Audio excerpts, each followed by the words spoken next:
The cartoonist B. Kliban, that's B.Kliban, is having a surge of popularity in North America. He's a fad, a trend, he's in. He's already sold millions of his cat drawings on calendars, and there's hardly a cat fancier who doesn't dote on those lovable, smug, faintly vicious, charmingly disreputable animals as rendered by Kliban. Now pillows and shopping bags bearing his drawings are selling in the stores, and his cartoons continue to appear regularly in Playboy, many of the recent ones catless. But Kliban rode to success on the cat, an animal he says is often mistaken for a meatloaf. I thought he'd make an excellent subject for an interview, but he didn't. He had only given 2 interviews in his life, he told me, one with the New York Times, the other with Rolling Stone, and had had immediate second thoughts about both. When I said I wanted to tape him, Kliban, who's called Hap because he was born on New Year's, said there was no way. But I found a way. It turned out that Hap is an enthusiastic fan, as you will hear, of Saul Steinberg, the New Yorker cartoonist who also has done cats. Steinberg was hard to get to, but I got to him. What would Hap say to some horse trading, a copy of my rare Steinberg tape in exchange for an interview with Kliban? The poor fellow couldn't turn it down. So on went the tape recorder, and out poured Kliban's feelings about interviews. I feel that basically they're an intrusion on my privacy, and I'm a private person who happens to be in a public occupation. So you can get away with kind of being a hermit, at least artistically. Yes, nobody recognizes me, which is fine. And you don't like to have your picture taken? Not particularly. Certain photographers really put me off. Paparazzi, you know what do you mean? I won't go into that, but there's one photographer who annoyed me particularly, and I'm not fond of having my picture taken or of having microphones in my nose, but that's... Well, this is the only way we can have a conversation. I know it. I'm intimidated by the damn thing. Well, I think the best thing to do is to talk about it in the beginning so we can talk about other things. What is it with you and cats? How did it start? Well, I draw stream of consciousness on little 5x8 index cards, and ideas don't always come rapidly, and I had 4 cats, and the cats were always sitting around somewhere, so I started drawing the cats. And eventually the cats became cartoon cats, and we had a cat book after a couple of years. But you don't draw any old cats. It's a certain kind of cat. They were all my cats. They were gray stripers.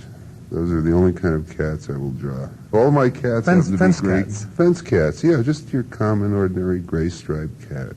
And there's a connection between your attitude of not wanting publicity and the shyness of cats, the way they slink away, the way they won't come when you call them. I would hesitate to read too much into that. No, I just happen to have cats around. If we had horned toads, I guess I would have done a horned toad book, or turtles, but it was cats. What's the difference between people who like cats and people who like dogs or other pets? Cat people are probably a lot smarter. A lot smarter. At the same time, there's something very funny about the cats that you draw. There's also something very mean about them. They're not mean cats. They're big, fuzzy, friendly cats. Except for one. I had one mean cat, but I take it easy on her. What do you call her? Her name was Noko. Noko? Noko Marie the Snake was her full name, but Noko will suffice. Now, how do these cats come into the drawings? Do they come in as themselves? Do they come changed as you draw them, or what? I draw them exactly as they were. No, they're photographic drawings, every one. That's the way they look to me. They're silly things with round eyes and fuzz and stripes. Do you think that you would be as popular in the bookstores as you are if you had been drawing, as you said before, horned toads or dogs or giraffes or something else? I somehow doubt it unless there's a huge revival in horned toads. But I think what has a lot to do with it is the media. Cats are in as pets, and television is loaded with cat commercials, and there's a fortune in cats, and I think that's the bottom line. So you just happened to touch on it through no fault of your own. Through no fault of my own. I doubt that you have a commercial instinct. You probably didn't try to do something that was Not in the popular. least. No, these were just sitting in my file under cat. It was the only part of my files that I could find. Anything that had a cat in it was under cat, and the rest of it was all jumbled. What kind of art training did you have? I flunked out of art school. A lot of great artists have flunked out of art school. I went to Pratt Institute for 2 years. I That's went in New York? In New York. I went to Cooper Union for 5 weeks, and that was the end of it. But flunking out, did you continue to think of yourself as an artist? I was a deadly serious painter, yes, and I suffered from my art. And all that time I'd been doing cartoons, and I never knew I was a cartoonist until years later. How did you find out? Well, I guess I was a slow learner, but somehow it dawned on me. Actually, what happened was I was working in a post office in San Francisco, and a friend of mine told me he had an in with a magazine in Canada. It was like the Canadian New Yorker. It was called the Montrealer, and they paid $25 for a cartoon, and it sounded a lot better than working in the post office. So I spent a month not knowing how to do it, doing a batch of cartoons, and at the last minute I thought I'd send them to Playboy. And I did, and they bought 3 or 4. And that started me down the path. Michelle Uri, yeah. Well, she wasn't a cartoon Well, you know, editor. she's a Winnipegger. She's I know, cartoons. she's a Canadian. She's Playboy's cartoon editor, Mhm. and there's a Canadian connection there too. I even have relatives in Montreal who I won't acknowledge, so there must be some Canadian connection somewhere. So, when you saw that it was possible for you to make a living this way, then you gave up your painting, or what? No, I had been having a hard time with the painting before that, and I was getting into woodcuts and drinking heavily. Various things. I was a beatnik, actually, and I used to sit around in a black turtleneck and swear a lot, listen to bad music, which is what we did in those days. What are you talking about, the 60s? This was in the 60s, yeah. I think I sold my first cartoon, 62, 61, something like that. And I felt like a cartoonist, so I immediately quit the post office, and after that it was very hard. I couldn't sell anything when I needed the money. And I eventually ended up with a wife and child living in a slum, and I couldn't sell a thing, but I had a great pile of reject slips, very handsome pile of reject Pay for slips. your wallet. Oh, yeah. I lost them. I miss them sometimes. They kept me humble. But tell me a little bit about your painting. What did it look like? How did it compare with the line drawings that I'm familiar with? My painting was very ugly. That's about all I have to say about it, too, really. It was. You're glad to get rid of it. I was very glad to get rid of it. I probably could have been a good painter had I known more about what direction I wanted to go in. But art schools tend to turn you away from the right things for a long time. Then you have to spend a lot of time getting balance again. And all the time, as you said, you were doing cartoons. I would do them for friends or give them away or just doodle cartoons. This was an old habit I had. And somewhere it dawned on me that maybe I could make a living at it. And someday I may. Someday you may. Were you at that time doing cats? No, the cats came in much later. This was after I was married. And I was always allergic to cats. In fact, I almost died once in a closed station wagon in New York taking a sick cat from Brooklyn to Manhattan. I ended up not being able to breathe or see. I was very allergic to cats. And my wife, my ex-wife, being a kind and thoughtful woman, brought a cat home one day. And it turned out I wasn't allergic to it. And a short-haired cat? Short-haired cat, and that was Noko.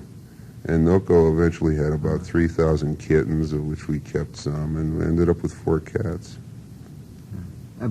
I get a picture of you sitting around the house and studying them, maybe not even knowing that you were studying them, but just looking at them and maybe learning from them.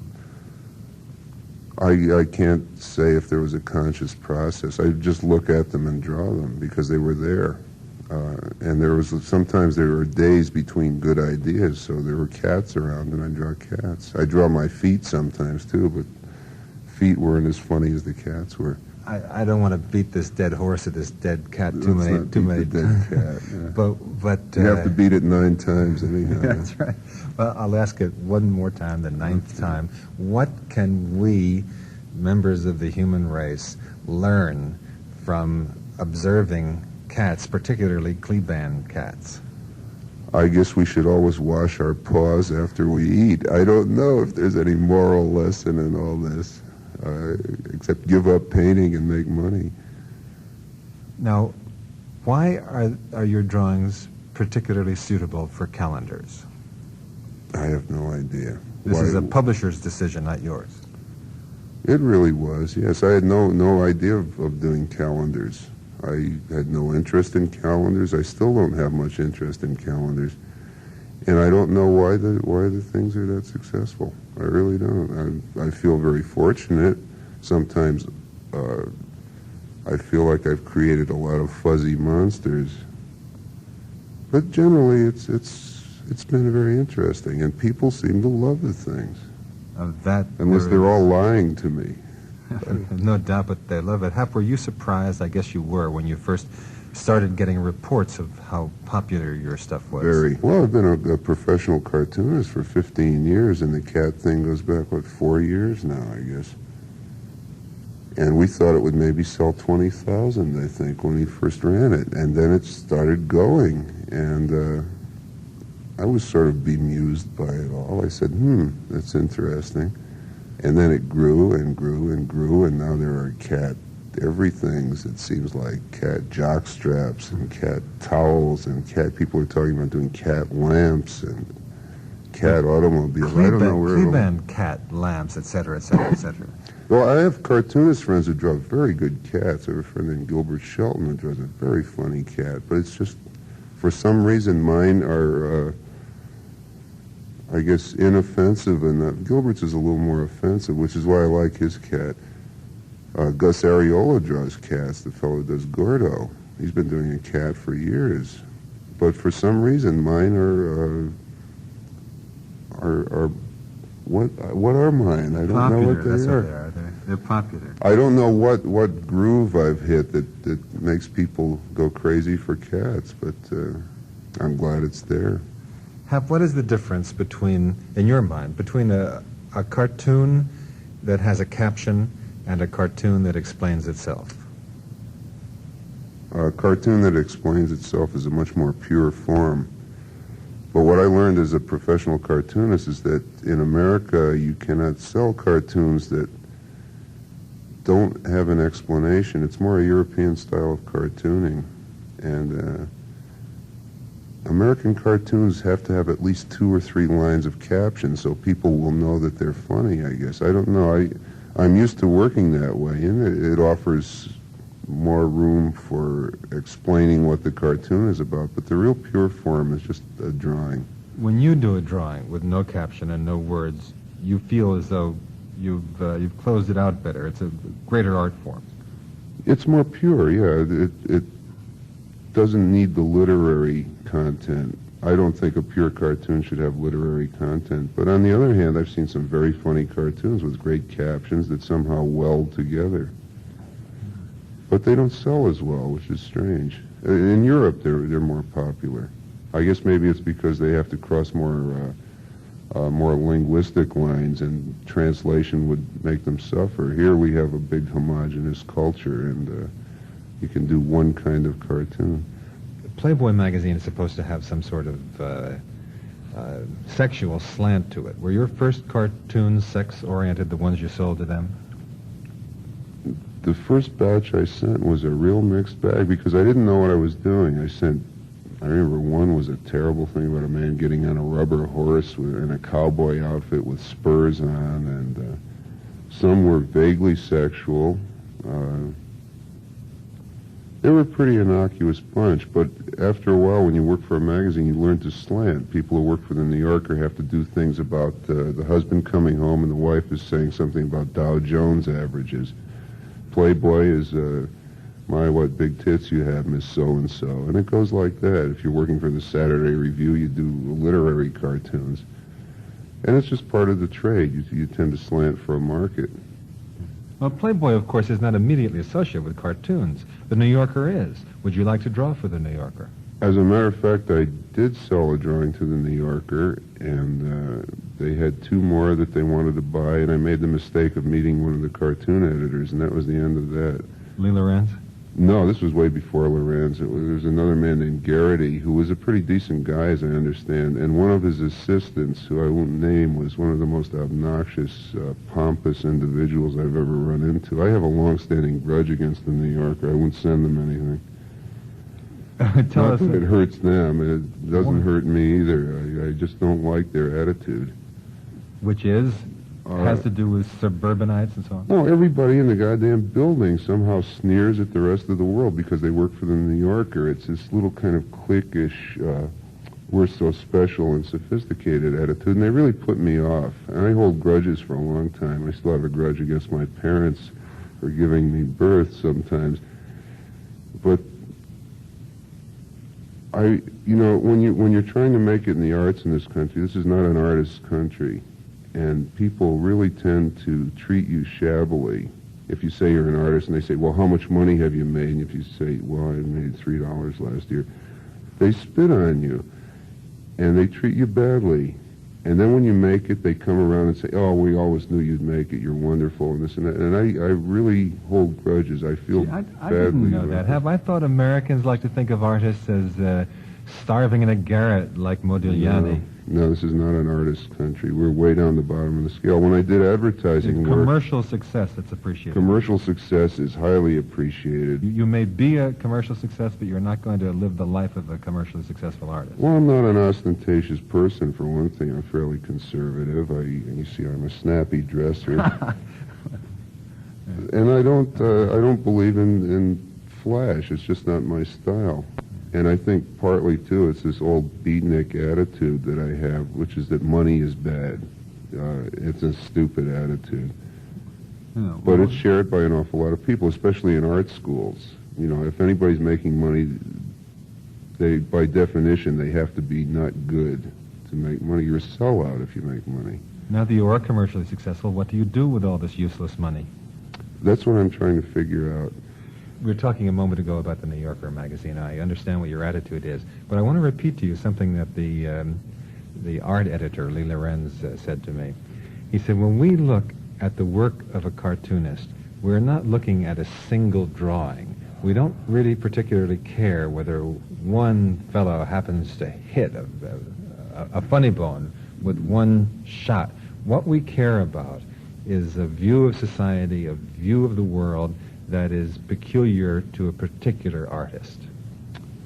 That's probably what Lee Lorenz said. I don't know if it's true, or I don't know what their attitudes are. I think there are a lot of factors involved in buying cartoons that never get out of the editorial room. They refuse to tell people why they picked a cartoon or did not pick it, and I suspect it's based on pure whim, who went to bed with who the night before, or whom, whether they had a good breakfast that day, whether they don't like the way somebody's beard curls, or whatever it is.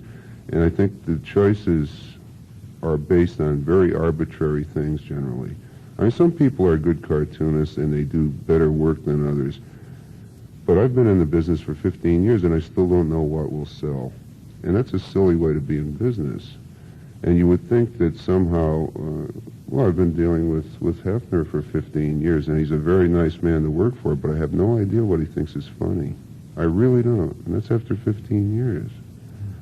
But say a word about Saul Steinberg, because he's associated with the New Yorker, and I know that you like and admire his work. I admire Saul. Saul Steinberg is the greatest cartoonist who ever was and probably will be. His range is enormous, and I wish him well. I don't know why he's working for the New Yorker, but I think he's a marvelous artist. There's nobody who comes close to him. Steinberg is great. Everybody I know in the business admires him tremendously. What is it you like about him? The intellectual content or his facility as a draftsman? Everything. Everything. His range is enormous. He's explored every possible aspect of drawing, and he knows how to play in line better than anybody I've ever seen.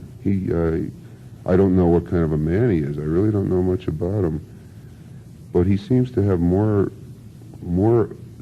fun. I read his catalog recently. He said the job of the artist is to avoid boredom, and I think he's wonderful at it. If he gets bored easily, he just takes off in some other direction, and he's a marvelous draftsman and artist. When I was teaching, I used to teach cartooning, and I would fight with a class for 6 months getting them to try to see Steinberg. It's like learning another language, and nobody wants to put out any effort. Everybody wants it poured down their throats. And very, very few people thought much of him in the beginning. He's an acquired taste, but in the business, when you can see technical problems that are involved in doing cartoons and how he leaps around in them, he's a wonderful sight to behold. I think he's the greatest. And he likes cats.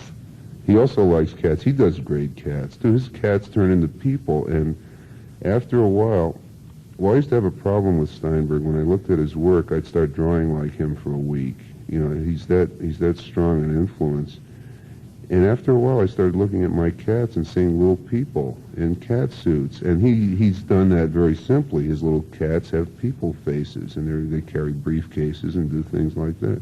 And it's very easy to see that transition. But he did it first. I don't know if I would have ever gotten to that stage. I'm stuck with the stripes. All right, now look, we know where you are. Where are you going? Are you satisfied to continue what you've been doing up to now? No, I have to change, but I have no idea where I'm going. Once you stop. How about somebody like Tommy Ungerer? Do you know him, who goes from doing children's books to pornography? And I don't know if he does anything in between. That's a pretty good range. I'd like to sort of expand in that direction. I haven't done any children's books, though. I'm not going to follow that up with anything. Well, thank you very much. It's over. It's done. Were you still conscious of the microphone? Yes, I am. Did you forget it at any time? Not for a second, no. It's pointing right at me, and it's going to go off any minute now. It's amazing that you were able to talk so lucidly with the fact that you remain conscious of the microphone. I'm amazed that I'm able to talk lucidly at all on any subject, but thank you. So, B. Kliban, cartoonist and talk show guest. For my part, the Steinberg tape was in the mail as soon as I got back to my office.